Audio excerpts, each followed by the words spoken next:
တာချီလိတ်မြို့ခြေဆိုင်အမှတ်121ရင်းနှီးရဲတပ်ဖွဲ့စုတာချီလိတ်တပ်ဖွဲ့စုမှုဒူရဲမှုအေးမင်းအောင်ဟာ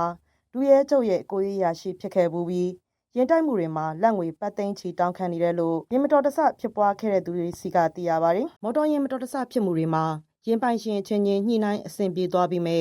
ဒူရဲမှုအေးမင်းအောင်ကအမှုဖွင့်ပုံမှန်တက်တာအပြင်ရင်တွေကိုတင်စီပြီးထောင်ချနိုင်တယ်လို့ချိန်ချောက်ကပတ်ငွေသိန်းချီပေးဖို့တောင်းခံနေတာဖြစ်ပါတယ်။ကားချင်းမတော်တဆပို့မိတာကိုတစ်ဖက်နဲ့တစ်ဖက်ကြည်အေးပြီးဒါကိုရုံးခေါ်ပြီးကြည်အေးကြောင်းလက်မှတ်ထိုးခိုင်းတယ်ပြီးတော့မှအမှုဖွင့်လို့ရတယ်ကားသိမ်းမခံခြင်းရင်အမှုမဖွင့်စေခြင်းရင်ပတ်စံပေးဆိုပြီးတောင်းတာဘာမှမဖြစ်လဲအကြောင်းမျိုးမျိုးပြပြီးတောင်းတာပဲ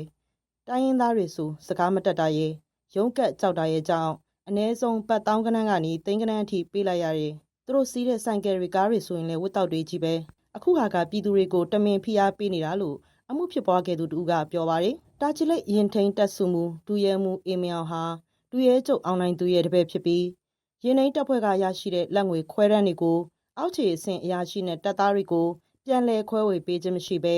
တပ်ဖွဲ့ဝင်တွေကိုသာဖိအားပေးခိုင်းစေနေတယ်လို့ရဲတပ်ဖွဲ့နဲ့နှိစက်သူတွေစီကသိရပါတယ်